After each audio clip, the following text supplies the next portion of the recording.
বিবেকানন্দের জীবনে মহীয়সী নারী। পৃথ্বীরাজ সেন। পাঠ করছি গোপা বাগচি।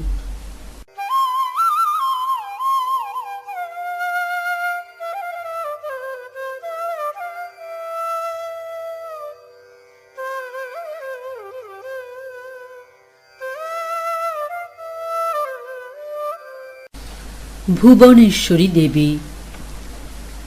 স্বামী বিবেকানন্দ স্বল্পকালীন সময়সীমার জন্য পৃথিবীতে এসেছিলেন। তাকে জীবনের প্রতিটি চেতন প্রহরকে ইতিবাচক কাজে লাগাতে হয়েছিল। বিশ্রামের জন্য তিনি এক মুহূর্ত সময় পেতেন না। তার কোনো রকম অবসর বা বিনোদন ছিল না। কর্মসূত্রে পৃথিবীর নানা প্রান্তে তাকে ছুটে যেতে হয়েছে। তা সত্ত্বেও তিনি কিন্তু একবারের জন্য তার গর্ভধারিণী জননী ভুবনেশ্বরী দেবীকে ভুলতে পারেননি। মাঝে মধ্যে অন্তরঙ্গ আলাপচারিতার মাধ্যমে মায়ের প্রতি তিনি অশেষ ঋণ স্বীকার করতেন। স্বামীজি স্পষ্ট অনুভব করেছিলেন যে এমন মা না থাকলে তিনি কখনো বিবেকানন্দ হয়ে উঠতে পারতেন না। ভাবতে অবাক লাগে, সর্বত্যাগী সন্ন্যাসী হওয়া সত্ত্বেও মায়ের প্রতি ছিল তাঁর তীব্র ভক্তি ও শ্রদ্ধা। বিশ্ব ইতিহাসে এমন ঘটনা খুব একটা বেশি ঘটতে দেখা যায় না। আমাদের মনে প্রশ্ন জাগে, কি এমন গুণের অধিকারিণী ছিলেন ভুবনেশ্বরী দেবী যে তাঁকে কখনো ভুলতে পারেননি তাঁর আদরের বিলে বা পরবর্তীকালের বিবেকানন্দ? এই প্রশ্নের উত্তর অন্বেষণ করতে হলে তখনকার পরিপ্রেক্ষিতটির ওপর আলোকপাত করতে হবে। সমাজ বিজ্ঞানীরা বলে থাকেন, যে কোনো মানুষের চরিত্র গঠনে পরিবেশ একটি উল্লেখযোগ্য প্রভাব বিস্তার করে। বিবেকানন্দের ক্ষেত্রেও তার অন্যথা হয়নি। তাই তার উপর মায়ের প্রভাব প্রতিপত্তি সম্পর্কে শেষ কথা বলার আগে তদানীন্তন সমাজ ব্যবস্থার দিক চিহ্নগুলিকে বিশ্লেষণী আলোকে উদ্ভাসিত করা দরকার। আমরা সকলেই জানি যে ইতিহাসের এক ক্রান্তিকালে 1863 সালের 12 জানুয়ারি তারিখে বিবেকানন্দ পৃথিবীর আলো দেখেছিলেন। ইতিমধ্যে শেষ হয়ে গেছে ভারতের প্রথম স্বাধীনতা সংগ্রাম। ইস্ট ইন্ডিয়া কোম্পানির হাত থেকে ভারতের শাসনভার সরাসরি ইংল্যান্ডের মহারানী ভিক্টোরিয়া গ্রহণ করেছেন। ধুরন্ধর ইংরেজ শাসকগণ বুঝতে পেরেছিল যে জনগণের মধ্যে অসন্তোষের আগুন আঁচ ক্রমশই প্রদীপ্ত হচ্ছে। এখনই তাকে প্রশমিত করা দরকার। বিশৃঙ্খল এক সিপাহী যদি কলকাতা থেকে দিল্লি পর্যন্ত এমন বিদ্রোহ ঘটাতে সক্ষম হয়, তাহলে ভারতবাসীর মধ্যে জনজাগরণ দেখা দিলে ব্রিটিশ সিংহাসন কেঁপে যাবে। এই বাস্তব উপলব্ধি থেকে তারা মানুষের ক্ষতে কিছু কিছু প্রলেপন দেবার চেষ্টা করল। এদিকে তৎকালীন ভারতীয় সমাজ এবং সংস্কৃতির ক্ষেত্রে দেখা দিয়েছিল এক ভয়ঙ্কর শূন্যতা। মধ্যযুগীয় কুসংস্কারের বিবরে মানুষ আর বসে থাকতে পারছে না। তখন তাকে হাতছানি দিয়ে ডাকছে পাশ্চাত্যের সভ্যতা। আবার কিছু কিছু মানুষ হিন্দু ধর্মের কুসংস্কারকে বরণ করার জন্য বদ্ধপরিকর। তাদের কাছে প্রতীচ্যের সবকিছুই পরিত্যাজ্য। সমাজ এবং সংসারের এই অবক্ষয়ের মুহূর্তে জন্ম হল নরেন্দ্রনাথ দত্তের। হয়তো কোথাও ছিল ঈশ্বরের দিক নির্দেশিকা। তা না হলে এমন একটি ঐতিহাসিক সমাপতন ঘটবে কেন? তিনি জন্মেছিলেন উত্তর কলকাতার সিমলে পাড়ার বিখ্যাত দত্ত বংশে। এই বংশের অতীত ইতিহাস পর্যবেক্ষণ করলে আমরা বুঝতে পারি যে এই বংশের মানুষদের মধ্যে আলাদা ঐতিহ্য ছিল। তাঁরা শুধুমাত্র বৈষয়িক বিষয়ের দিকে আকৃষ্ট হয়ে জীবন ধারণ করতেন না।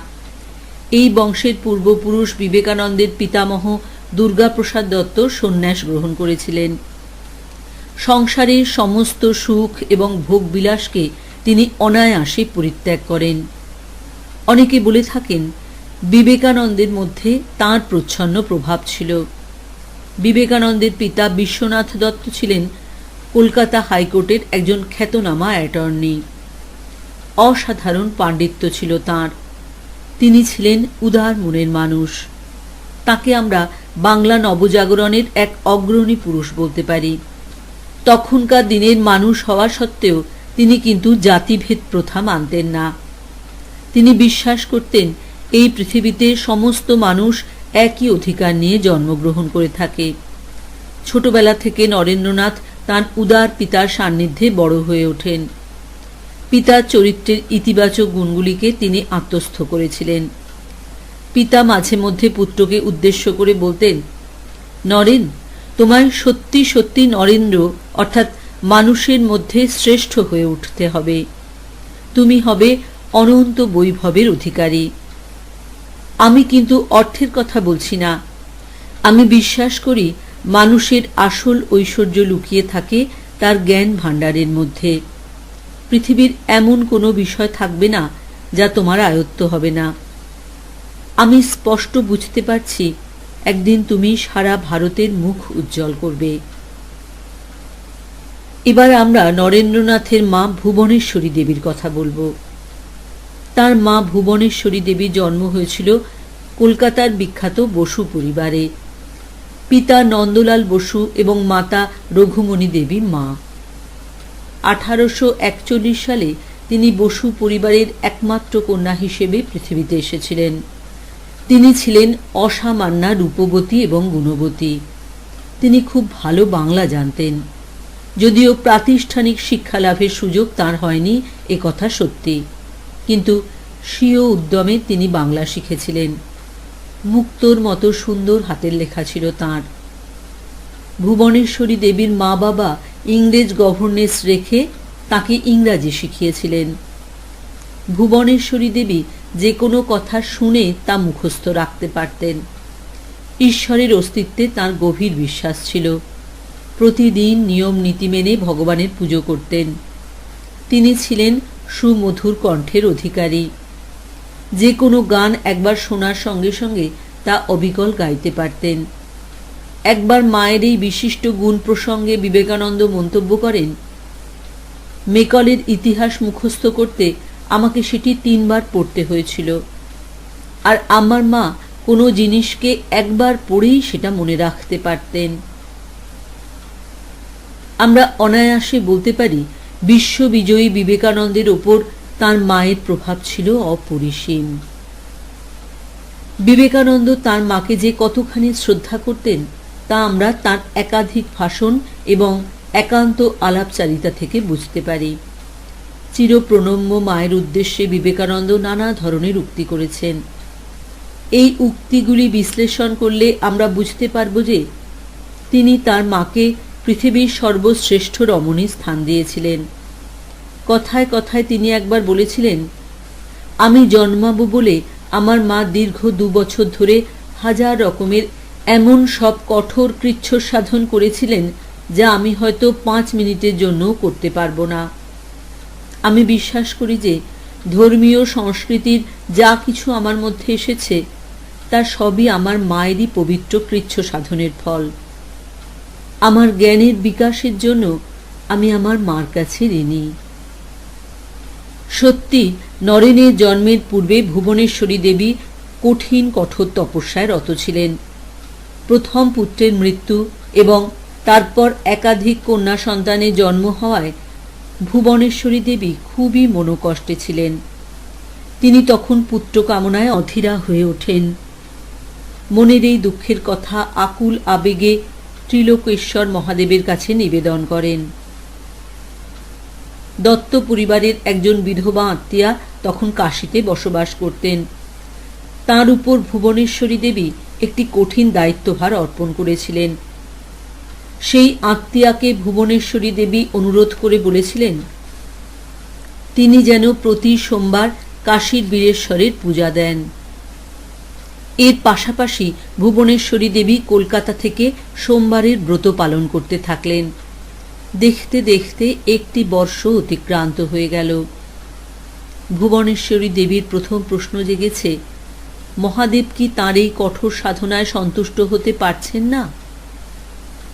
ভারতীয় অধ্যাত্ম শাস্ত্রে লেখা আছে যে মহাদেব অত্যন্ত সহজ সরল মনের। তিনি ভক্তের মনের বাসনা পূর্ণ করে থাকেন। তাহলে তিনি কেন ভুবনেশ্বরী দেবীর কোলে একটি পুত্র সন্তান দিচ্ছেন না?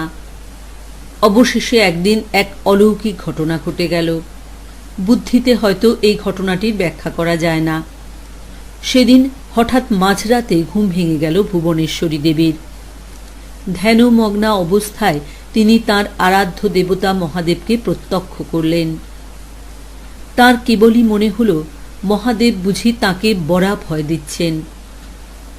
মহাদেবের কণ্ঠ নিঃসৃত কয়েকটি শব্দ তাঁর কর্ণকুহরে প্রবেশ করেছিল। ঘুম ভেঙে গেলে একটু ধাতস্থ হয়ে ভুবনেশ্বরী দেবী পুরো ব্যাপারটি মনে মনে চিন্তা করলেন।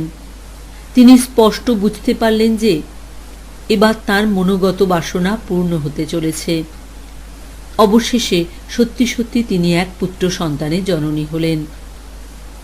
12ই জানুয়ারি তারিখে মকর সংক্রান্তি তিথিতে জন্ম নিলেন এক দেব শিশু। জননী দেবদর্শনের কথা মনে রেখে ওই নবজাতকের নামকরণ করেছিলেন বীরেশ্বর। সেই কথার উদ্ধৃতি দিয়ে স্বামীজি একবার বিদেশে তাঁর ভাষণে বলেছিলেন, আমাকে পৃথিবীতে আনার জন্য আমার মা তপস্বিনী হয়েছিলেন। আমি আসব বলে আমার মা বছরের পর বছর নিজের শরীর, মন, আহার, পরিচ্ছদ, চিন্তা ও কল্পনাকে পবিত্র রেখেছিলেন। সেই জন্যই তিনি আমার চিরপূজনীয়া। ছোট্ট বিলেকে সামাল দিতে ভুবনেশ্বরী দেবীকে অনেক কষ্ট করতে হতো। বিলে ছিলেন চঞ্চল স্বভাবের শিশু। কখনো কোনো স্থানে স্থির হয়ে বসতে পারতেন না। মনে হতো তাঁর চোখের তারায় বুঝি বিশ্ববিধাতা শত সহস্র প্রশ্ন এঁকে দিয়েছে। তিনি এখানে সেখানে ছুটোছুটি করে খেলা করতেন। দুপায়ে দাঁড়াতে শেখার সঙ্গে সঙ্গে শিশু দুরন্তপনা 10 গুণ বেড়ে যায়।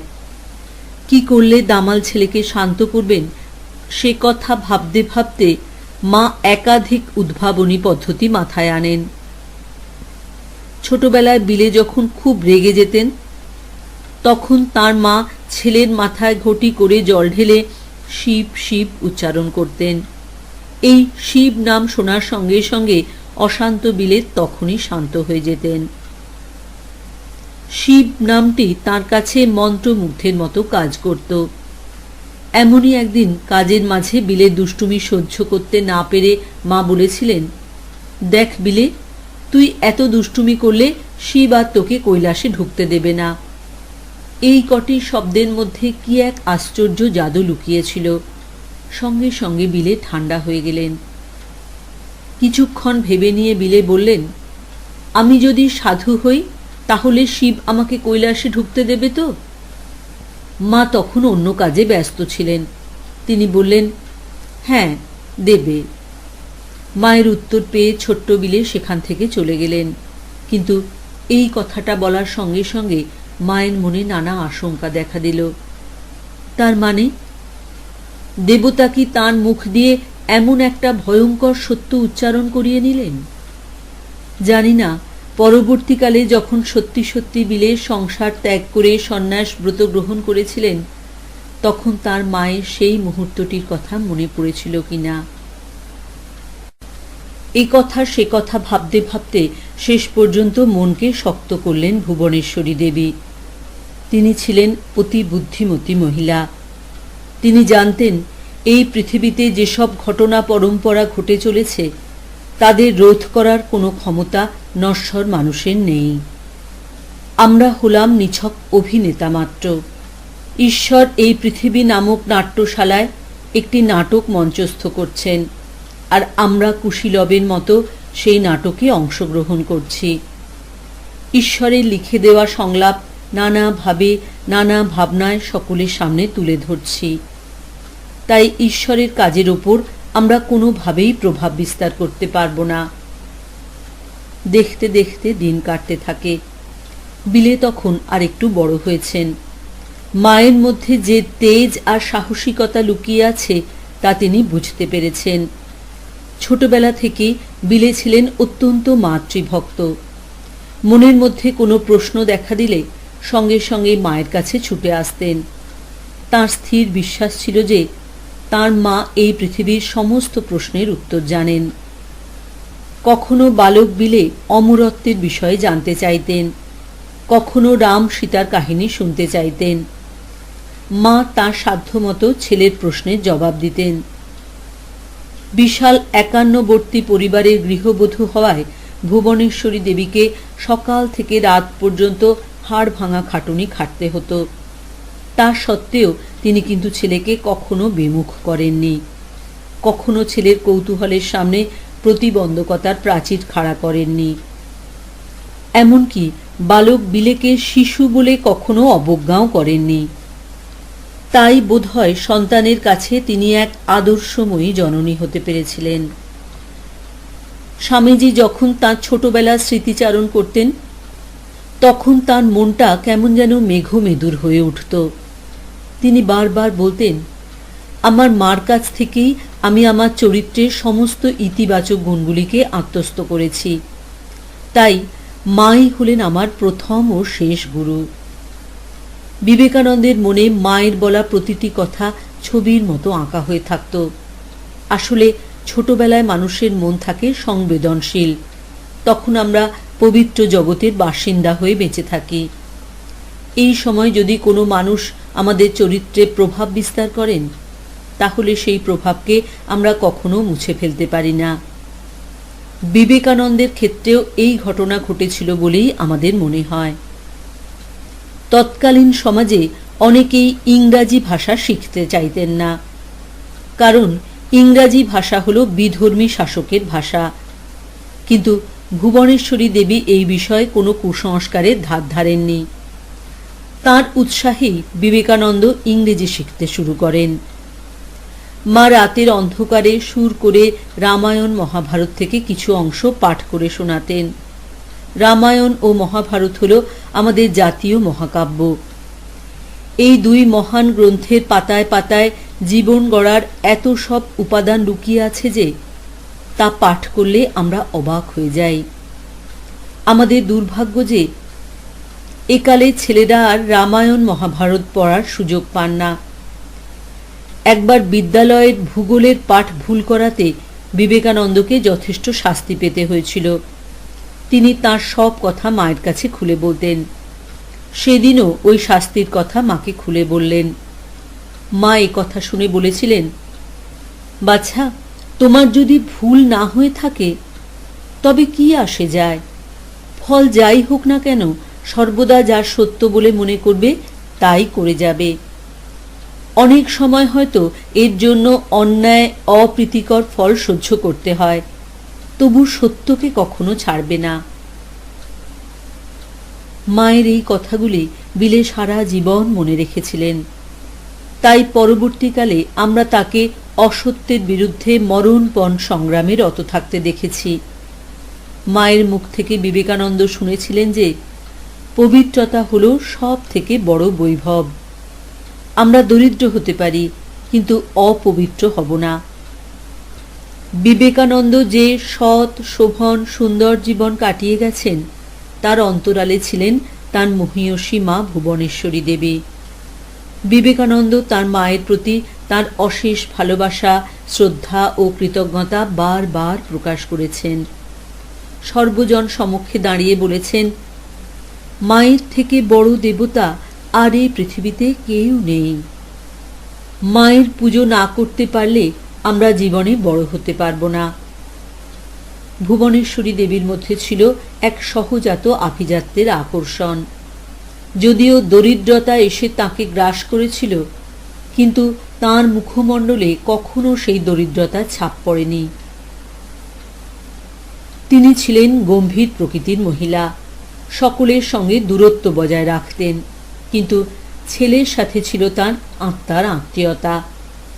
মায়ের সান্নিধ্যে থেকে বিবেকানন্দ তাঁর চরিত্র ও অভিব্যক্তিতে রাজকীয় মহিমার অধিকারী হয়েছিলেন।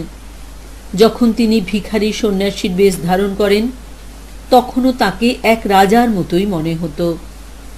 বিদেশি সাহেব মেমেরা তাঁর এই রাজকীয় চেহারা দেখে এবং রাজকীয় কথাবার্তা শুনে একেবারে অবাক হয়ে যেতেন। এই নিয়ে বেশ কিছু মজার ঘটনাও আছে। আসুন আমরা এমনই একটি ঘটনার উপর আলোকপাত করি। তখন তিনি মিস্টার লেগেটের সঙ্গে প্যারিসে ছিলেন। হোটেলে একটি ফ্রেঞ্চ ছেলে কুরিয়ার নিয়ে আসত। সে স্বামীজিকে দেখেই আওয়ার প্রিন্স বা আমার মিস্টার প্রিন্স বলে সম্বোধন করত। স্বামীজি তাকে বারবার বলেছিলেন, দেখো, আমি কিন্তু কোনো প্রিন্স নই, আমি এক সাধারণ ভারতীয় সন্ন্যাসী। তা শুনে ছেলেটি বলে, আমি নিয়মিত প্রিন্সদের সঙ্গে কাজ করি, যে প্রিন্স তার মুখ দেখে আমি বুঝতে পারি। আপনি কেন মিথ্যা কথা বলে আমাকে ভোলাবার চেষ্টা করছেন? এই কথা শুনে বিবেকানন্দ একেবারে অবাক হয়ে গিয়েছিলেন। ভুবনেশ্বরী দেবী রোজ শিব পুজো করতেন। দীর্ঘদিন ধরে তিনি তাঁর এই অভ্যাসটি বজায় রেখেছিলেন। তাঁর দেখা দেখি বিলেও শিব পুজো করতে শুরু করলেন। ভুবনেশ্বরী দেবী যে শুধুমাত্র বড় ঘরের মেয়ে ছিলেন তা নয়, তিনি ছিলেন বিশ্বনাথ দত্তের মতো এক অভিজাত পুরুষের সহধর্মিণী।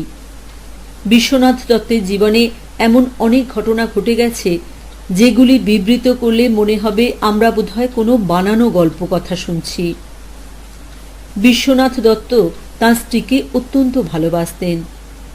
তিনি তাঁর স্ত্রীর নামে অনেক সম্পত্তি কিনেছিলেন।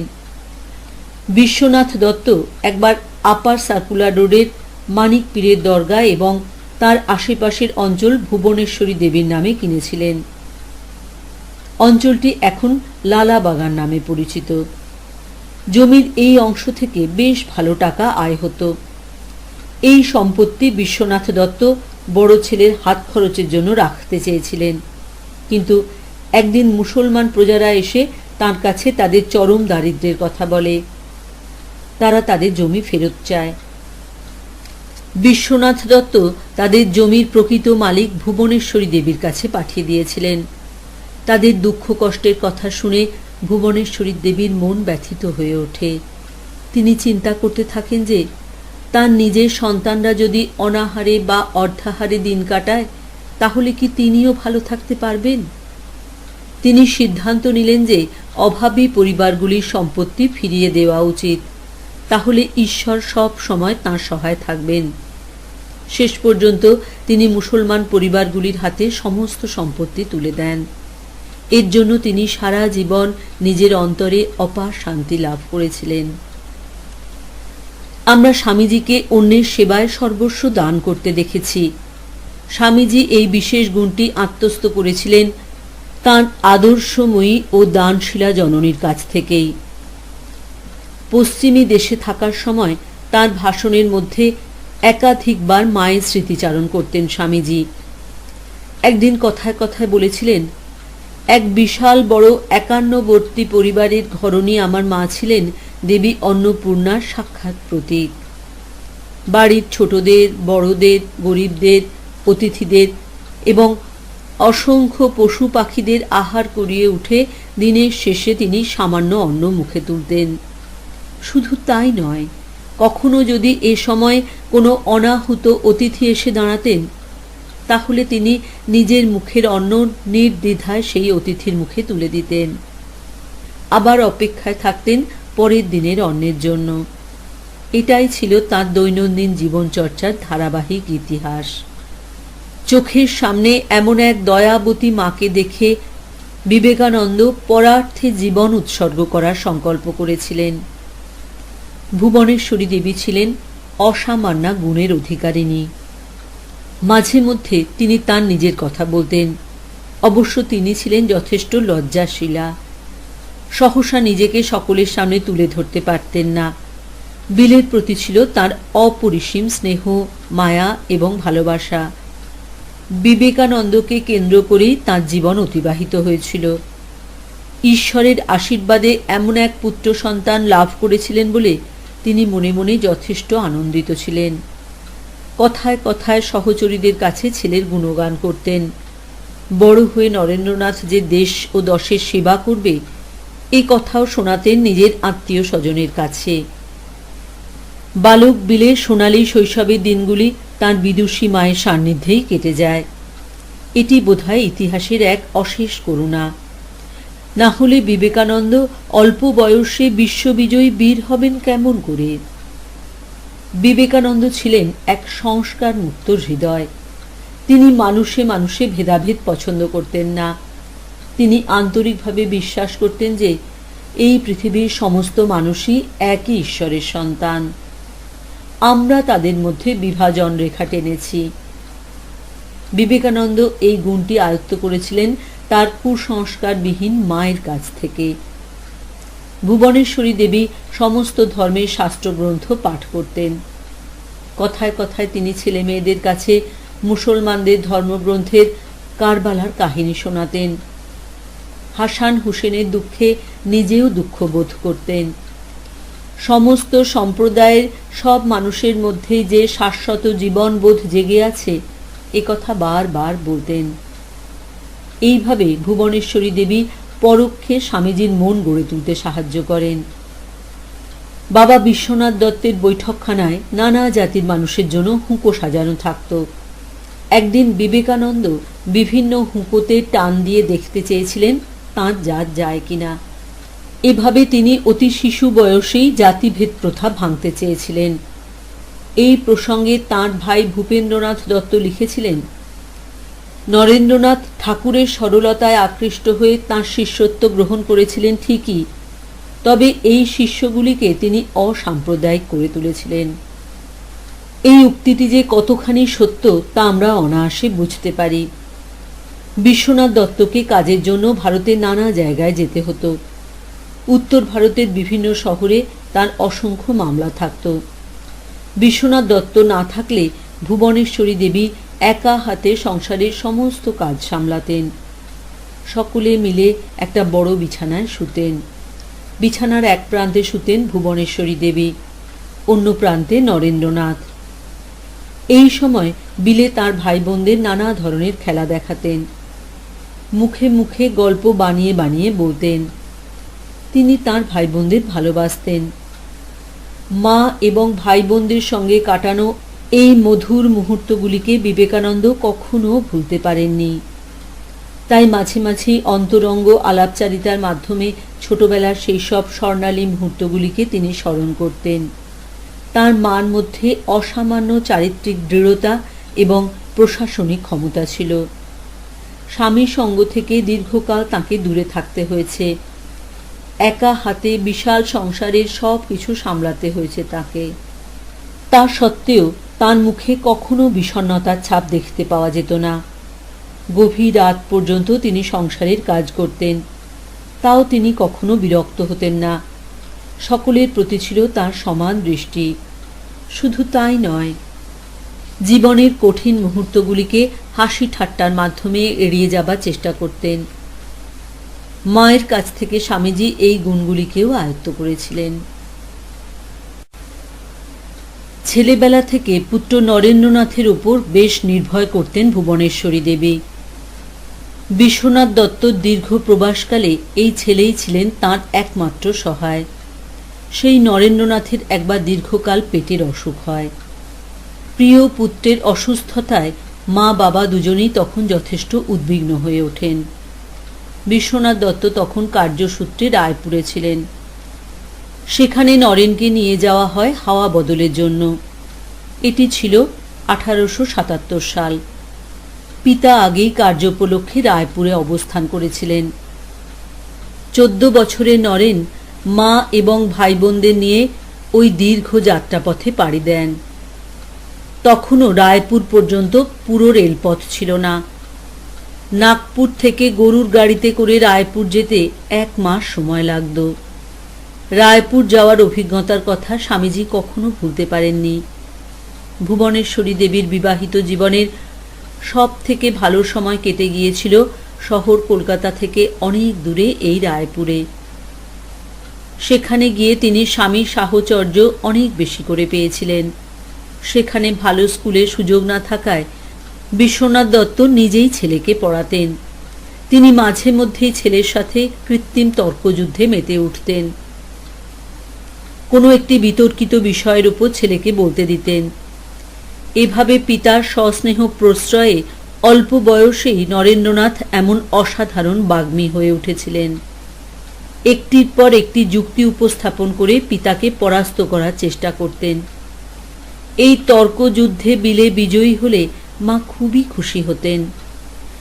আবার যদি কখনো বিলে হেরে যেতেন তাহলে ভুবনেশ্বরী দেবী খুবই কষ্ট পেতেন।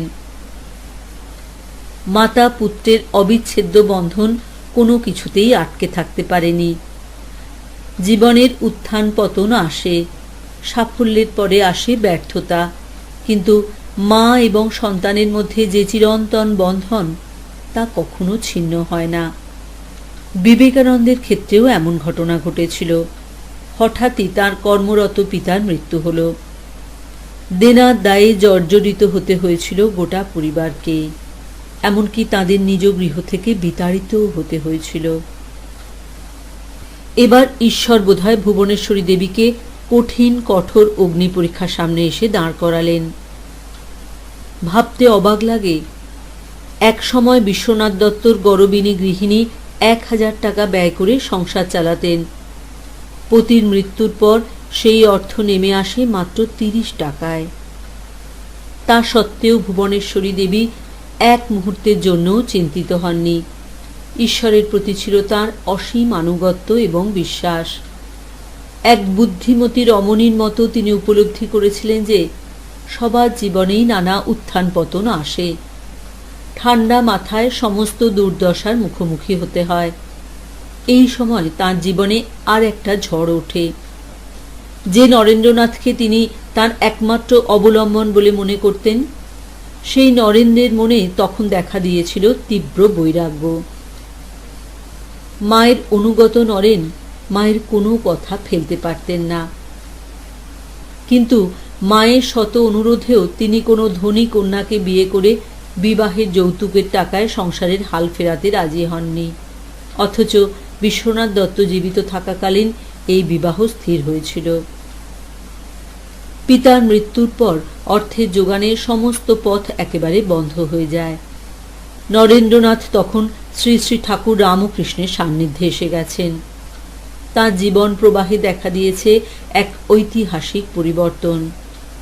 দক্ষিণেশ্বরের পাগল ঠাকুর তখন তাঁর প্রবল সম্মোহনী শক্তিতে নরেন্দ্রকে ক্রমশ কাছে টানছেন। নরেনের মধ্যে তিনি এক আশ্চর্য ব্যক্তিত্ব প্রত্যক্ষ করেছিলেন। তিনি বুঝতে পেরেছিলেন যে অচিরেই এই যুবক বীর সন্ন্যাসী হিসেবে পরিচিত হবেন। গৃহকোণের মধ্যে এই অগ্নিস্ফুলিঙ্গকে আবদ্ধ রাখা সম্ভব নয়। তবে নরেন তাঁর মাতার প্রতি কর্তব্য সাধনে কখনো বিরত হননি। গৃহ মামলার সূত্রে তাকে বারবার হাইকোর্টে হাজিরা দিতে হয়েছে। আইনজ্ঞদের কাছে বারবার ছুটে গিয়ে পরামর্শ করতে হয়েছে। সংসার ত্যাগী সন্ন্যাসী হয়তো মন থেকে এই বিষয়গুলিকে মানতে পারতেন না, কিন্তু মায়ের অপমানই বা সহ্য করবেন কিভাবে? মিথ্যা মামলার মাধ্যমে তাঁদের ভিটে ছাড়া করা হয়েছে। এই অপমানের জবাব তো তাকে দিতেই হবে। ভুবনেশ্বরী দেবী তখন ছেলের ভবিষ্যৎ নিয়ে খুবই চিন্তিত।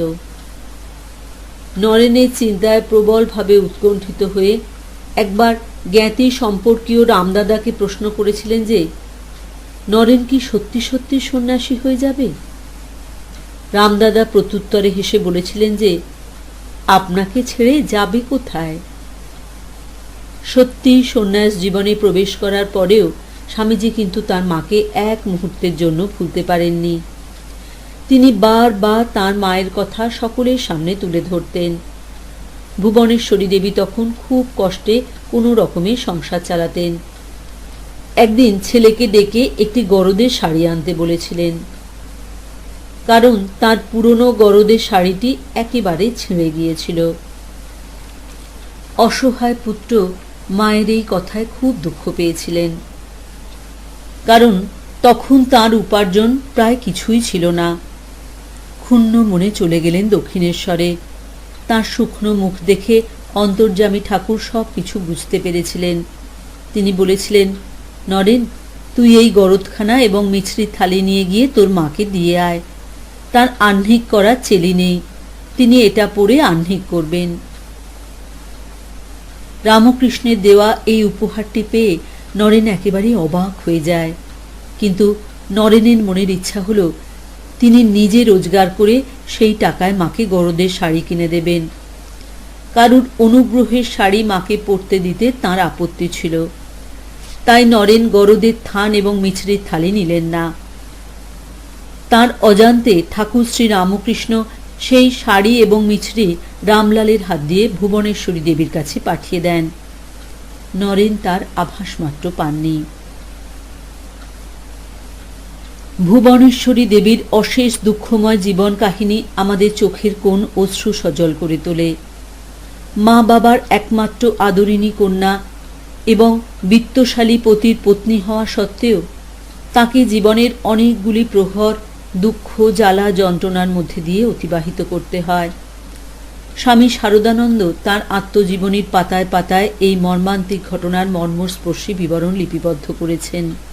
তিনি বলেছেন, পতির সহসা মৃত্যুতে ভুবনেশ্বরী দেবী তখন কিরূপ বিষম অবস্থায় পতিত হইয়াছিলেন তা ভাবিলে হৃদয় অবসন্ন হয়। কিন্তু এই অভাব, দৈন্য, আদালত, মকদ্দমা সবকিছু তাকে বিন্দুমাত্র মলিন করতে পারেনি। তিনি কখনো কোনো পরিস্থিতির কাছে নতি স্বীকার করতেন না। তবে চোখের সামনে জ্যেষ্ঠ পুত্র বিলের মানসিক চিন্তাধারার পরিবর্তন তাকে যথেষ্ট চিন্তিত করে তোলে।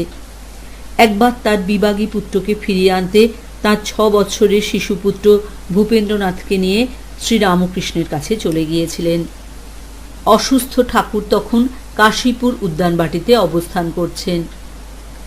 রামকৃষ্ণ অভাবী বিধবার একমাত্র সম্বল নরেনকে তার মায়ের কাছে ফিরে যেতে বলেছিলেন। তবে নরেন তখন ঠাকুরের প্রস্তাবে রাজি হননি। হয়তো ভুবনেশ্বরী দেবী তখন আসন্ন ভবিষ্যতের ছবিটি প্রত্যক্ষ করতে পেরেছিলেন। তিনি বুঝতে পেরেছিলেন যে তার আদরের বিলেকে আর বেশি দিন সংসারের বন্ধনে আটকে রাখা যাবে না। বিরাট পৃথিবী তাকে হাতছানি দিয়ে ডাকছে। এই সংক্রান্ত বেশ কিছু ঘটনার কথা আমাদের মনে পড়ে যায়। 1887 সালের গ্রীষ্মকাল। তখন নরেন কঠিন কঠোর তপস্যার নিয়ম মেনে বরানগর মঠে বাস করছেন। একবার তিনি অসুস্থ হয়ে পড়লেন। জ্বর বেড়ে বিকারে পরিণত হল। গুরু ভাইরা নরেনের অবস্থা দেখে বেশ ভয় পেলেন। নরেন নিয়ম করেছিলেন যে বরানগর মঠে কোনো স্ত্রীলোককে ঢুকতে দেওয়া হবে না। তখন বলরামবাবু সবার অজান্তেই ভুবনেশ্বরী দেবীর কাছে গিয়ে নরেনের অসুস্থতার খবর জানিয়ে এলেন। চিন্তিত জননী তাঁর ছোট ছেলের হাত ধরে ছুটে এলেন বরানগর মঠে। তার পথ আটকাবার মতো সাধ্য কারও ছিল না। তিনি মঠে গিয়ে তাঁর বিলের শিয়রে এসে দাঁড়ালেন। জ্বরে বেহুঁশ নরেনের তখনও অল্প জ্ঞান ছিল। তিনি বললেন, হায় রে, আমি নিয়ম করলুম, আর আমার বেলাতেই নিয়ম রদ হলো। এতেই প্রমাণিত হয় যে মাকে তিনি কতখানি ভালোবাসতেন এবং শ্রদ্ধা করতেন। পরবর্তীকালে নরেন্দ্রনাথ সন্ন্যাসের অগ্নিবর্ণ উত্তরীয় পরিধান করেন। ব্রহ্মচর্যের কঠিন কঠোর নিয়মাবলীকে অক্ষরে অক্ষরে মেনে চলতেন। তা সত্ত্বেও তিনি কিন্তু কখনো মায়ের কাছ থেকে দূরে থাকতে পারেননি। দূর প্রবাসে পরিব্রাজক হিসাবে তার জীবনের অনেক বাসন্তী প্রহর অতিবাহিত হয়েছিল। তখনও মাঝে মধ্যেই মাকে স্মরণ করেছেন। মাদ্রাজে থাকার সময় একবার তিনি স্বপ্ন দেখলেন যে তার মায়ের দেহাবসান হয়েছে। মাতৃপ্রেমে আপ্লুত সন্ন্যাসী আকুল আবেগে চোখের জলে ভেসে গিয়েছিলেন। মনে হয়েছিল স্বপ্নের এই ঘটনা কি সত্যি? তিনি মায়ের শ্রাদ্ধ করাতে চেয়েছিলেন। তিনি প্রায় বলতেন যে আমার মা বেশি দিন বাঁচবেন না। মাকে কতখানি ভালোবাসলে দূর প্রবাসে থেকেও মায়ের প্রতি এমন টান থাকতে পারে তা সহজেই অনুমেয়। বন্ধু আলা সিংহাকে তিনি মায়ের বিষয়ে অনেক কথা জানিয়েছিলেন। কোনো সন্ন্যাসী পুত্র মায়ের শ্রাদ্ধ করতে পারে না বলে বন্ধু তাকে আশ্বস্ত করতে চেয়েছিলেন। সঙ্গে সঙ্গে বিবেকানন্দ শঙ্করাচার্যের উদাহরণ তুলে ধরেন। তখন নিরুপায় আলা সিংহা ঘটনার সত্যতা যাচাই করার জন্য তাকে এক পিশাচ সিদ্ধের দুয়ারে নিয়ে গিয়েছিলেন। সেই পিশাচ সিদ্ধ স্বামীজির তেজ সহ্য করতে না পেরে তাকে দূরে সরে যেতে বলেন। সেই পিশাচ সিদ্ধ নরেনের ভূত ভবিষ্যৎ সম্পর্কে অনেক কথাই বলে দিয়েছিল। তার কথার মারফত স্বামীজি জানতে পারেন যে তার মা ভালো আছেন। মায়ের কুশল বার্তা শোনার পর স্বামীজির অশান্ত মন শান্ত হয়। তীব্র মাতৃপ্রেম তাকে কিছুক্ষণের জন্য কুসংস্কারাচ্ছন্ন করেছিল।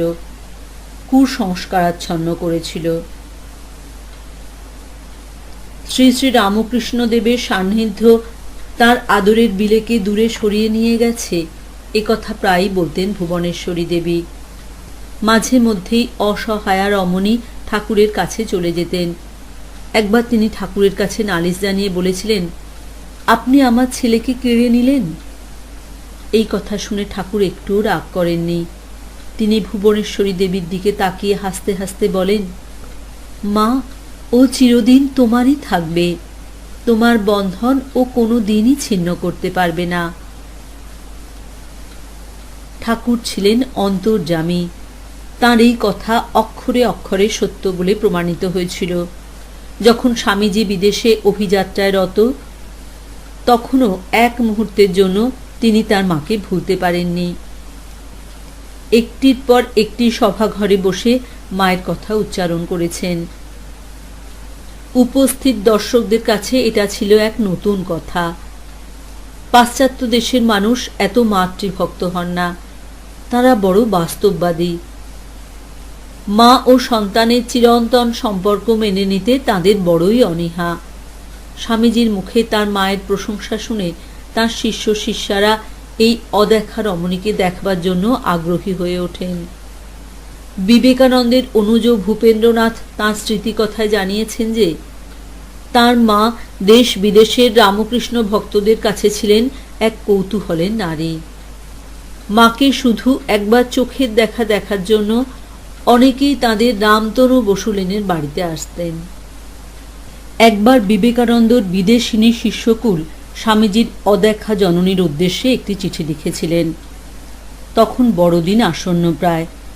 সেই পরিপ্রেক্ষিতে তারা যিশুর মা মেরির মতো স্বামীজির মাকেও পবিত্রতার মূর্তিমতী প্রতীক বলে তুলে ধরেছিলেন। চিঠিখানি ভুবনেশ্বরী দেবীর কাছে পাঠানো হলো।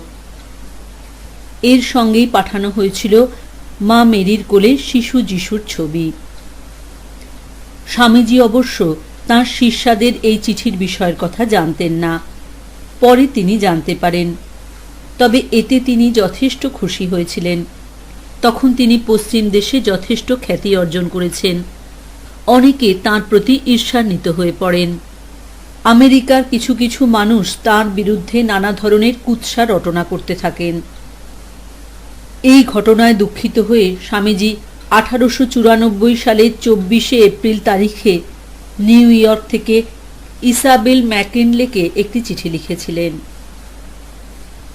এই চিঠির মাধ্যমে তিনি তার মায়ের প্রতি অপরিমাপ্য ভালোবাসা এবং শ্রদ্ধা নিবেদন করেছিলেন। তিনি লিখেছিলেন যে তাঁর দুঃখিনী বৃদ্ধা জননী ভুবনেশ্বরী দেবী অনেক আশা নিয়ে তাঁকে মানুষ করেছেন। সারা জীবন তাঁকে কষ্টের মধ্যে কাটাতে হয়েছে।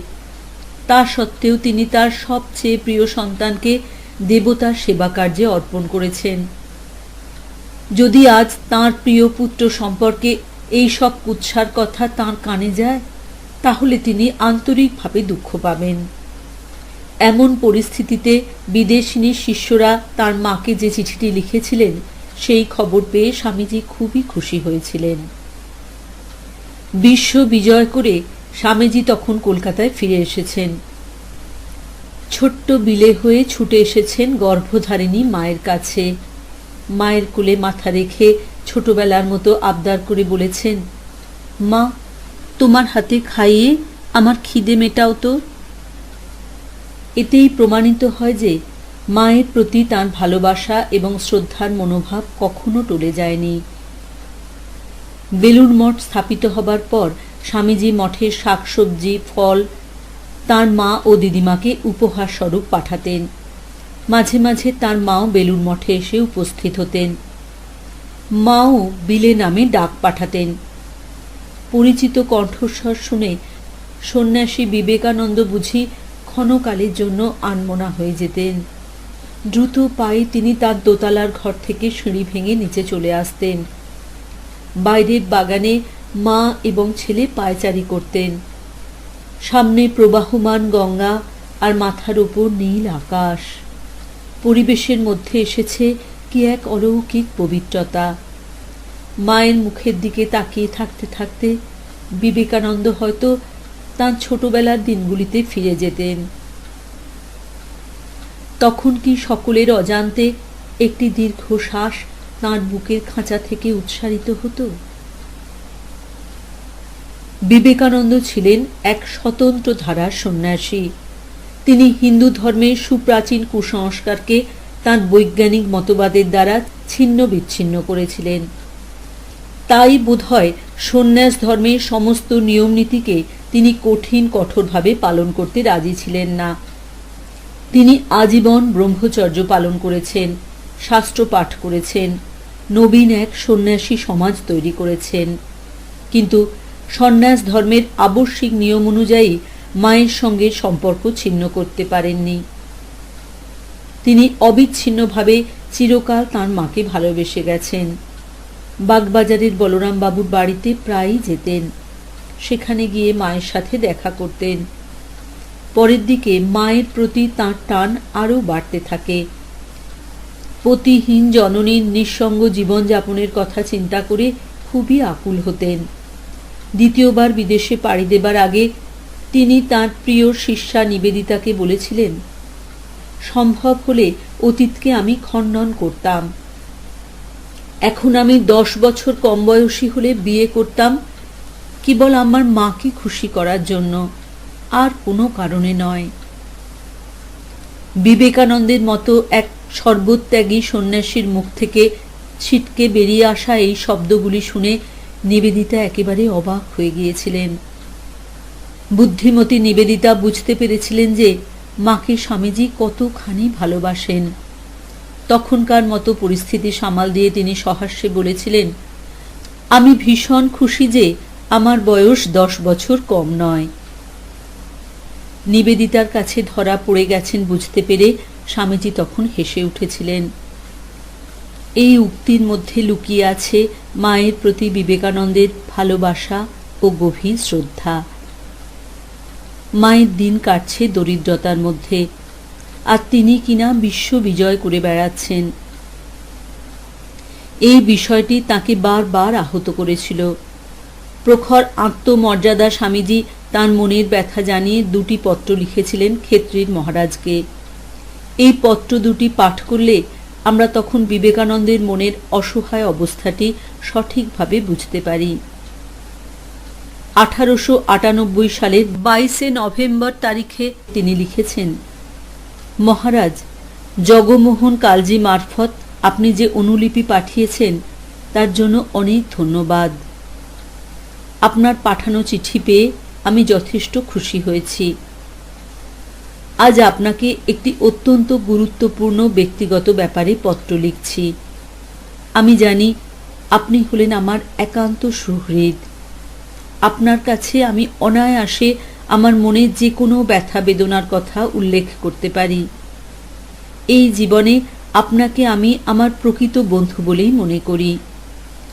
নিম্নলিখিত পত্র আপনার গ্রহণযোগ্য হলে ভালো, না হলে আমার মূর্খতাকে ক্ষমা করবেন। তাতে আমি বিন্দুমাত্র দুঃখ পাব না।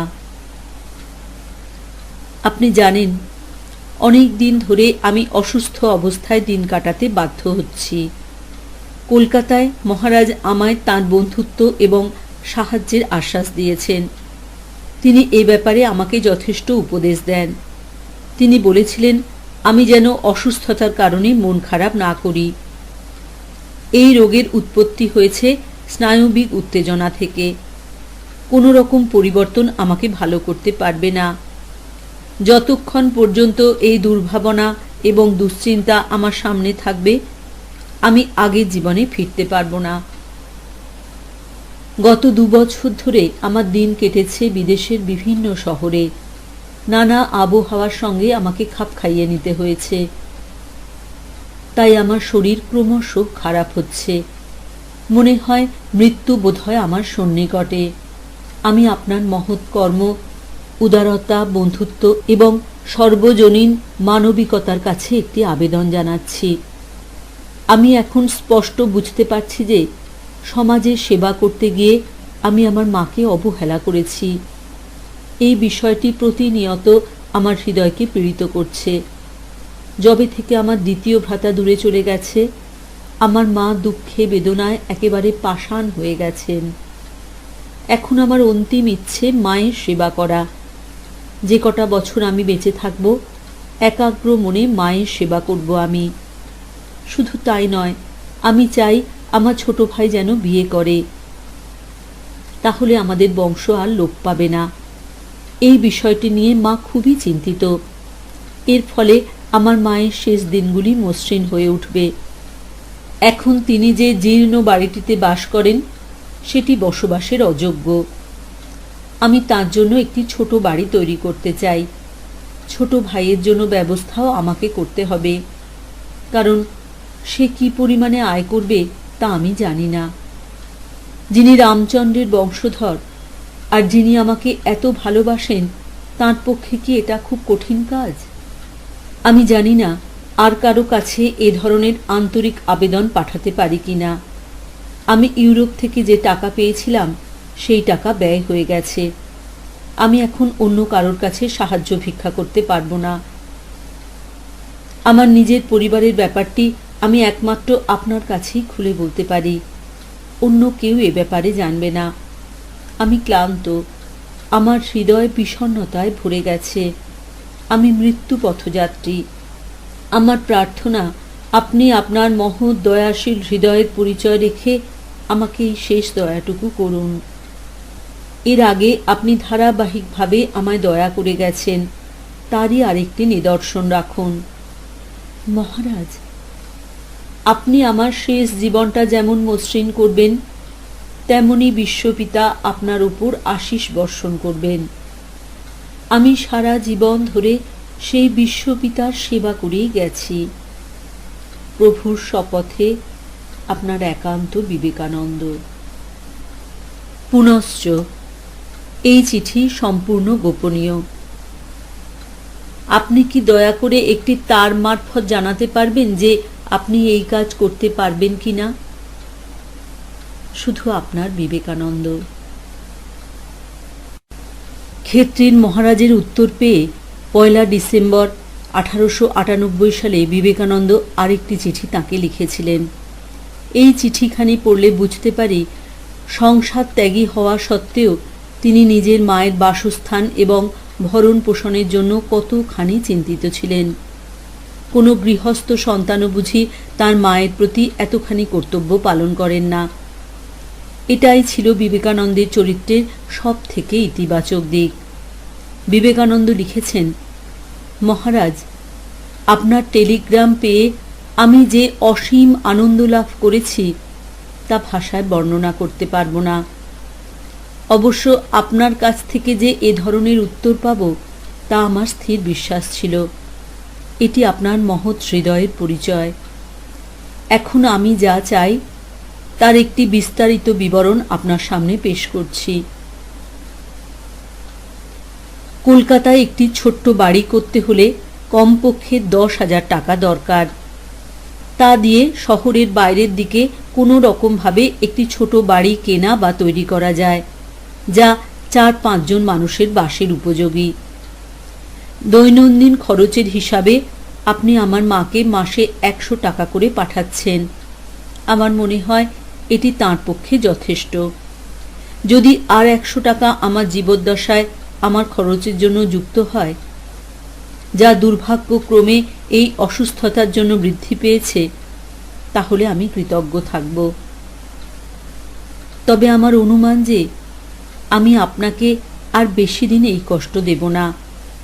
আমার মনে হয় আমি আর অল্প কিছু বছর বাঁচব। এতেই আমি খুব খুশি হব। আপনার কাছে আমার আরেকটি ভিক্ষা আছে।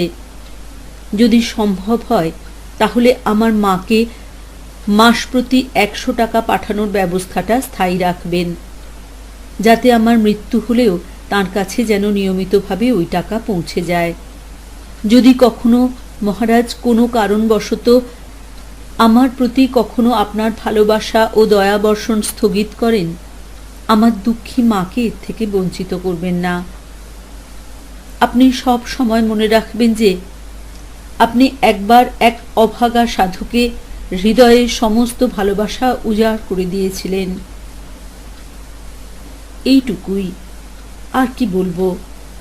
আপনার দ্বারা কৃত অনেক মহৎ কাজের মধ্যে এই ছোট্ট কাজটিও করে দেবেন। এ কথা পূর্ণরূপে জ্ঞাত যে প্রমাণিত হোক বা না হোক, কর্মের ক্ষমতা স্বতঃপ্রত্যক্ষ। এই শুভ কাজের আশীর্বাদ আপনাকে এবং আপনার পরিবারের সকলকে নিরুদ্বেগে রাখবে। আর আমার ব্যাপারে আমি আর কি বলবো। আমি মুক্ত কণ্ঠে স্বীকার করি যে এই পৃথিবীতে আমি যা কিছু অর্জন করেছি তার সবই আপনার সাহায্যে। আমাকে এই ভয়ঙ্কর দুর্ভাবনা থেকে মুক্ত হয়ে আর পৃথিবীর মুখোমুখি দাঁড়িয়ে কিছু কাজ করতে আপনি সম্ভব সাহায্য করেছেন। অথবা এও হতে পারে যে আপনি মহান প্রভুর ইচ্ছা, তাঁর হাতে যন্ত্রস্বরূপ হিসেবেই আমাকে সাহায্য করেছেন। হয়তো আপনি থাকাতে আমি আমার মাথা থেকে অর্থের বোঝা নামাতে সমর্থ হয়েছি। কিন্তু আপনি এই কাজ করুন বা না করুন, আপনার ও আমার মধ্যে যে প্রীতির সম্পর্ক গড়ে উঠেছে তা বরাবর অবিচ্ছিন্ন থাকবে। আমার সমস্ত ভালোবাসা, আশীষ ও প্রার্থনা আপনাকে এবং আপনার আপনজনদের সদা সর্বদা অনুকরণ করুক। আপনার কাছে আমি ঋণী। আর সেই মা যিনি এই ব্রহ্মাণ্ড নিয়ে খেলা করেন আর যার হাতে আমরা সামান্য যন্ত্র মাত্র, সেই মা যেন আপনাকে সমস্ত যন্ত্রণা থেকে রক্ষা করেন। প্রভুর নামে চিরকাল আপনার বিবেকানন্দ। পাঠক পাঠিকারা যদি মন দিয়ে এই দুটি চিঠির বিষয়বস্তু পাঠ করেন, তাহলে বুঝতে পারবেন দুঃখিনী মায়ের জন্য স্বামীজি কতখানি চিন্তিত ছিলেন। এক মহাত্মা যোগী পুরুষ হিসাবে তিনি বুঝতে পেরেছিলেন যে তার জীবন এখন ক্রমশ অন্তিম কালের দিকে এগিয়ে চলেছে। তার মৃত্যুর পর তার মায়ের কি অবস্থা হবে তা নিয়ে তার ভাবনা চিন্তার অন্ত ছিল না। তাই সমস্ত আত্মসম্মানকে বিসর্জন দিয়ে প্রিয় ভক্তের কাছে এমন আবেদনপত্র লিখেছেন। মায়ের জন্য উদ্বিগ্ন সন্ন্যাসী বেলুড় মঠ থেকে 5,000 টাকা ধার করে খুড়িমার কাছ থেকে মায়ের জন্য একটি বাড়ি কিনেছিলেন। কিন্তু পরে জাল কাগজপত্র হাতে পাওয়ার পর বুঝতে পারেন যে তাকে পুনরায় প্রতারিত করা হয়েছে। 1899 সালের 6ই আগস্ট তারিখে স্বামীজি তাঁর আহত ব্যথিত মনের কথা তাঁর প্রিয় বিদেশিনী জননী মিসেস সারা বুল বা ধীরা মাতার কাছে একটি পত্রে জানিয়েছিলেন। তিনি লিখেছিলেন, প্রিয় ধীরা মাতা, আমার কাকিমা যাকে আপনি দেখেছেন, তিনি আমাকে ঠকানোর জন্য এক গভীর চক্রান্ত করেছিলেন। তিনি এবং তাঁর লোকজনেরা ঠকিয়ে আমাকে এমন একটা বাড়ি বিক্রি করেছিলেন যা আমি আমার সরল বিশ্বাসে আমার মায়ের জন্য কিনেছিলাম। তাঁরা কিন্তু শেষ পর্যন্ত আমাকে বাড়ির দখল দেননি। তাঁরা মনে হয় ভেবেছিলেন যে আমি সন্ন্যাসী হয়ে লোকলজ্জার ভয়ে কোর্টে যাব না। এইভাবে প্রতারিত হওয়ার পর বিবেকানন্দের মন সাময়িকভাবে ভেঙে পড়ে। তারপর তিনি আরেকটি বাড়ি নির্মাণের পরিকল্পনা করেছিলেন। ভেবেছিলেন এই বাড়িটি তৈরি হবে গঙ্গার ধারে। সেখানে বসে তাঁর মা সূর্যাস্ত এবং সূর্যোদয়ের শোভা দেখবেন। দুর্ভাগ্যবশত তাঁর এই স্বপ্নটিও সফল হয়নি। 1900 সালের মার্চ মাসে তিনি ধীরামাতাকে আর একখানি চিঠি লিখেছিলেন। সেই চিঠিখানি পড়লে আমরা তাঁর এই মহৎ পরিকল্পনার কথা জানতে পারি। এভাবেই বিবেকানন্দ সদা সর্বদা মাকে স্মরণ করে গেছেন। জীবনের সীমিত ক্ষণগুলিতে তিনি যে মায়ের সান্নিধ্য পেয়েছেন সে কথা ভেবে আনন্দ বোধ করেছেন। ভক্তিমতী জননীকে তীর্থ দর্শন করানোর জন্য একান্ত সাধ ছিল বিবেকানন্দের। অথচ তখন তাঁর শরীরে নানা রোগ বাসা বেঁধেছে, আর আগের মতো তিনি কর্মচঞ্চল দিন কাটাতে পারছেন না। তার কেবলই মনে হচ্ছে মৃত্যু বোধহয় সন্নিকটে এসে গেছে। সেদিকে দৃকপাত না করে এই তীর্থযাত্রার প্রস্তুতি শুরু করলেন। শিষ্যদের বললেন, আমি বড় জোর আর 1 বছর আছি, এখন মাকে শুধু গোটা কতক তীর্থ দর্শন করিয়ে আনতে পারলেই আমার কর্তব্য শেষ। তাই চন্দ্রনাথ আর কামাখ্যায় যাচ্ছি। তোরা কে কে আমার সঙ্গে যাবি বল। স্ত্রীলোকের ওপর যাদের খুব শ্রদ্ধা ভক্তি আছে শুধু তারাই যেতে পারে। প্রথমে স্বামীজি ভেবেছিলেন যে মাকে নিয়ে দক্ষিণ ভারতে তীর্থে যাবেন। মা এই জীবনে কোথাও কোনো তীর্থে যেতে পারেননি, এই বিষয়টি তাঁকে খুবই ব্যথা দিত। কিন্তু দক্ষিণ ভারত যেতে গেলে দীর্ঘদিন বাড়ির বাইরে থাকতে হবে।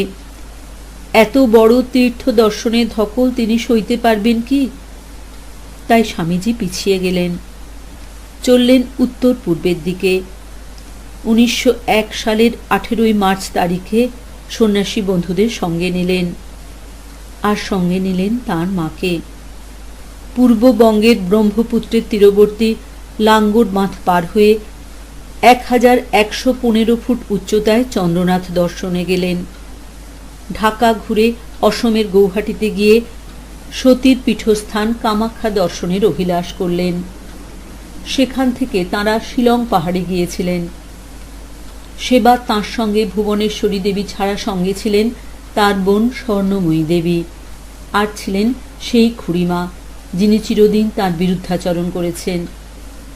তিনি হলেন জ্ঞানদা সুন্দরী, ছিলেন রামদাদার বিধবা স্ত্রী কৃষ্ণ প্রেয়সী দত্ত। ভুবনেশ্বরী দেবী ভাবতে পারেননি যে তাঁর সন্ন্যাসী পুত্র তাঁকে এইভাবে তীর্থ দর্শনে নিয়ে যাবেন। মনের এই অভিলাষ পূর্ণ হওয়াতে তিনি তার আরাধ্য দেবতা মহাদেবকে বারবার স্মরণ করেছিলেন। তীর্থযাত্রাকালে তিনি অনুভব করলেন তাঁর আদরের বিলে এখন অত্যন্ত অসুস্থ। দীর্ঘ তপস্যার পর তবে তিনি এই পুত্রকে পেয়েছেন। পুত্র এখনো 40 বছরে পদার্পণ করেনি, কিন্তু এখনই তার শরীরে মারাত্মক ব্যাধি বাসা বেঁধেছে। তাহলে কি তার পূজা অর্চনার কোনো ত্রুটি ছিল? তাই দেবতা তাঁর উপর বিরূপ হয়েছেন। অতীতে নানা কথা মনে পড়ে গেল ভুবনেশ্বরী দেবীর। হঠাৎ বীরের ছেলেবেলায় অসুখের সময় কালীঘাটে করা মানতের কথা স্মরণে এলো তাঁর। পরবর্তীকালে জীবনে নানা বিপর্যয়ের ফলে তিনি সেই মানতের পুজো দিতে ভুলে গিয়েছিলেন। অবশ্য সেজন্য তাকে দোষারোপ করে কোনো লাভ নেই। তাকে জীবনযুদ্ধে রক্তাক্ত রণক্ষেত্রে বারবার একাকিনী দাঁড়াতে হয়েছে। পরবর্তীকালে যখন সুযোগ এলো তখন এই মানত পালন করতেই হবে। তিনি তার আদরের বিলেকে নিয়ে কালীঘাটে পুজো দিতে গেলেন। ইতিমধ্যেই বিবেকানন্দ বিশ্ববিজয়ী সন্ন্যাসী হিসেবে যথেষ্ট যশ, খ্যাতি এবং প্রতিষ্ঠা লাভ করেছেন। তা সত্ত্বেও তিনি মায়ের আদেশের কাছে মাথা নত করে এই পুজো দিতে যাওয়ার অনুরোধ রক্ষা করেন। মায়ের কথায় তিনি গঙ্গা স্নান করলেন। ভিজে কাপড়ে মন্দিরে গিয়ে মা কালীর পুজো সাঙ্গ করলেন। মন্দির প্রদক্ষিণ করে নাট মন্দিরের খোলা উঠোনে মায়ের সামনে বসে হোমে অংশ নিলেন। মাতৃভক্তির এমন নিদর্শন অন্য কোথাও পাওয়া যাবে কি? 1898 সাল, তখন বেলুড় মঠ স্থাপন হয়ে গেছে। বিবেকানন্দ বুঝতে পারছেন তাঁর জীবনের অন্তিম পর্ব সমাগত। এতদিন পর্যন্ত একা হাতে তিনি যেসব কাজ করতেন, তিনি তাঁর শিষ্যদের মধ্যে কাজগুলি বন্টন করে দিলেন। এই সময় তিনি তার দুঃখিনী মায়ের কাছে ফিরে যাবার জন্য ব্যাকুল হয়ে উঠেছিলেন। অবশ্য তাঁর মনের এই কথা একান্ত প্রিয়জন ছাড়া আর কারো কাছে খুলে বলতেন না। এখন তার দিন কাটছে ভারাক্রান্ত হৃদয়ে। প্রকৃতির লীলাভূমিতে বসে তিনি মায়ের কথাই ভাবছেন। যখন সন্ধ্যা সমাগমে আকাশের বুকে প্রথম তারাটির ঘুম ভাঙে, তখন দূর অতীতে ফিরে যান বিবেকানন্দ। যখন তিনি বিশ্ববিজয়ী সন্ন্যাসী হিসেবে প্রতিষ্ঠা লাভ করেননি, তখন তিনি ছিলেন ভুবনেশ্বরী দেবীর একান্ত আদরের বিলে। দীর্ঘশ্বাস ফেলেন আর ভাবেন, যদি আমরা আবার অতীতে ফিরে গিয়ে ছোটবেলার সেই দিনগুলি দেখতে পেতাম তাহলে কেমন হতো। ধীরা মাতা বা মিসেস বুল বলেছিলেন, তাঁর শ্রদ্ধেয়া জননী ঈশ্বরী স্বরূপা। এই বিদেশিনী মহিলার কাছে তিনি তার জীবনের সমস্ত দুঃখ জ্বালা যন্ত্রণার কথা অকপটে স্বীকার করতেন। এই বিদেশিনী পিত্তাকে তিনি অজস্র ছোট ছোট চিঠি লিখেছিলেন। তার মধ্যে এমন কিছু শব্দ আছে যা পাঠ করলে আমরা বুঝতে পারি যে মায়ের জন্য তিনি কতখানি উৎকণ্ঠিত এবং চিন্তিত ছিলেন।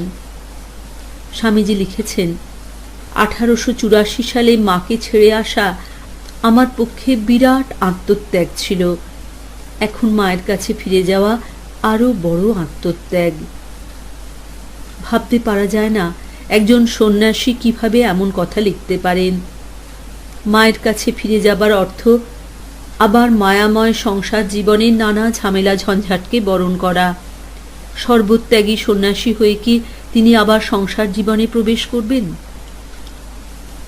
1900 সালের 7 মার্চ তারিখে স্বামীজি মিসেস সারা বুলকে একটি পত্র লিখেছিলেন। এই পত্রটি পড়লে যে কোনো মানুষের চোখ একেবারে অশ্রু সজল হয়ে ওঠে। স্বামীজি এই পত্রতে লিখেছিলেন, আমি মায়ের কাছে ফিরে যাচ্ছি তাঁর এবং আমার জীবনের বাকি দিনগুলোর জন্য। নিউ ইয়র্কে যে আমার $1000 আছে তার থেকে মাসে 9 টাকা পাওয়া যাবে। তার জন্য যে একটুখানি জমি কিনেছিলাম তার থেকে 6 টাকা আসবে। আমি, আমার মা, আমার দিদিমা এবং ভাই মিলে এই টাকায় চালিয়ে নেব। নিউ ইয়র্কের টাকায় হাত না দিয়ে যদি পথের খরচা পেতাম তাহলে এক্ষুনি আমি ভারতের দিকে রওনা দিতাম। চিঠির এই অংশটি পড়লে আমরা বুঝতে পারি যে তাঁর শোকাতুরা মায়ের জন্য হৃদয় কাঁদত। অনেক দূরে বসেও তিনি বারবার সেই দুঃখিনী মায়ের কথা চিন্তা করে গেছেন। এই চিঠির পরবর্তী অংশে বিবেকানন্দ লিখেছেন, সমস্ত জীবন আমি আমার দুঃখিনী মায়ের কষ্টের কারণ হয়ে থেকেছি। তার সমস্ত জীবনই বুঝি কি এক নিরবিচ্ছিন্ন দুঃখের গাথা। যদি সম্ভব হয় তাহলে আমার শেষ ইচ্ছা হলো তাকে একটু সুখী করা। আমি আমার ভবিষ্যৎ জীবনের পরিকল্পনা করে ফেলেছি। সমস্ত জীবন আমি মা কালীর সেবায় ঢেলে দিয়েছি। সেই কাজ শেষ হয়েছে। আর আমি তার অর্থাৎ দেবীর কর্মের জোয়াল টানতে পারবো না। অন্য কর্মী তার জন্য কাজ করুক, আমি আমার কাজে ইতি টেনে দিলাম। এইভাবেই বিবেকানন্দ তাঁর মায়ের প্রতি অশেষ ভালোবাসা দেখিয়ে গেছেন। একবার দুপুরবেলা অসুস্থ অবস্থায় তিনি ছিলেন নিদ্রামগ্ন। এমন সময় তাঁর ছেলেবেলার পরিচারিকা তাঁর সঙ্গে দেখা করতে এসেছিল। স্বামীজির স্বাস্থ্য সম্পর্কে উদ্বিগ্ন স্বামী ব্রহ্মানন্দ সেই মহিলাকে ফিরিয়ে দিয়েছিলেন। ঘুম ভাঙার পর এই খবর পেয়ে বিবেকানন্দ অস্থির হয়ে ওঠেন। রাখাল মহারাজকে বকাবকি করেন, নিজেই সিমলার পথে রওনা হন। তিনি ভেবেছিলেন মা ভুবনেশ্বরী ওই মহিলাকে তাঁর কাছে পাঠিয়েছেন, তাহলে সে আসবে কেন? মায়ের কাছে গিয়ে জানতে পারেন মা ওই মহিলাকে পাঠাননি। মেয়েটি বাগবাজারের দিকে বেড়াতে গিয়ে নরেনকে দেখে আসবার জন্য সেখানে গিয়েছিলেন। এই বিষয়টি জানতে পেরে নরেন খুবই অনুতপ্ত হন। তিনি কোনো কিছু না বুঝে ব্রহ্মানন্দকে তিরস্কার করেছেন, তাই স্বামী ব্রহ্মানন্দকে নিয়ে আসার জন্য গাড়ি পাঠান। তখন বিবেকানন্দের পৃথিবীতে থাকার দিন ক্রমশ কমে আসছে। তা সত্ত্বেও মায়ের জন্য শেষ পর্যন্ত চেষ্টা চালিয়ে গেছেন। তার ইচ্ছা ছিল মা যেন একটি গৃহাঙ্গনের মধ্যে জীবনের শেষ প্রহরগুলি নিভৃতে নিরালায় কাটাতে পারেন। মৃত্যুর আগে গৃহহারা জননীর ভদ্রাসন রক্ষার তাগিদে 1902 সালের 19 মে জুন তারিখে তিনি মামলার প্রতিপক্ষকে অতিরিক্ত 1000 টাকা দিয়ে মামলার নিষ্পত্তি করেন। 2 জুলাই তারিখে অর্থাৎ মৃত্যুর ঠিক 2 দিন আগে বিরোধী পক্ষকে আরও 400 টাকা দিয়েছিলেন। তার মতো স্বাধীনচেতা ব্যক্তি সম্পন্ন মানুষের পক্ষে এমন আচরণ করা হয়তো স্বাভাবিক নয়, কিন্তু এতেই প্রমাণিত হয় যে মা ভুবনেশ্বরী দেবীকে তিনি কতখানি শ্রদ্ধা করতেন। অবশেষে ঘনিয়ে এলো শেষের সেদিন, 4 জুলাই 1902 সাল। অসংখ্য ভক্ত শিষ্য অনুগামীকে শোকসাগরে নিমজ্জিত করে অস্তে গেলেন স্বামী বিবেকানন্দ। যখন মায়ের কাছে এই সংবাদ পৌঁছল, তখন তিনি আক্ষরিক অর্থে শোকে পাষাণ প্রতিমা হয়ে গিয়েছিলেন। দীর্ঘদিন ধরে সাধনা করে মহাদেবের আশীর্বাদে যে বিলে জন্ম হয়েছিল, যে বিলেকে তিনি ত্যাগ, তিতিক্ষা, ভালোবাসায় তিলে তিলে গড়ে তুলেছিলেন, সেই বিলে আর জীবিত নেই। এই সংবাদ শুনে তিনি একেবারে মূর্ছিতা হয়ে যান। নয়নের মণির সাথে শেষবারের মতো দেখা করার জন্য এলেন বেলুড় মঠে।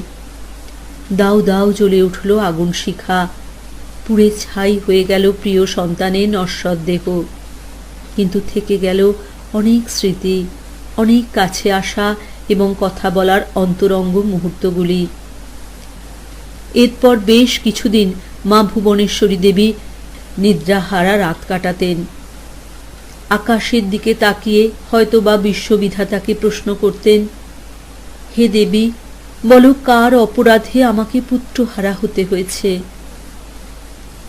স্বামীজির আবাল্য সখা রাখাল মহারাজ দুবেলা এসে তাকে সান্ত্বনা দিতেন, তাকে রান্না এবং ঘরের কাজে সাহায্য করতেন। ধীরে ধীরে শোক সন্তপ্ত জননী একটু ধাতস্থ হলেন। তখনও রাখাল মহারাজ নিয়মিত তার সঙ্গে যোগাযোগ রক্ষা করে চলতেন। এইভাবেই ভুবনেশ্বরী দেবী পৃথিবীতে তার জীবনকাল অতিবাহিত করেন।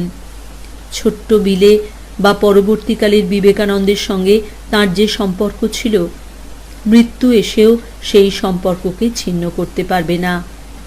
এ হল মা এবং পুত্রের মধ্যে এমন এক অলৌকিক সম্পর্ক, যা শব্দের মাধ্যমে ব্যাখ্যা করা সম্ভব নয়। শুধু অনুভূতি এবং উপলব্ধির দ্বারা এই সম্পর্কের মাহাত্ম্য এবং অলৌকিকত্ব বুঝতে পারা যায়।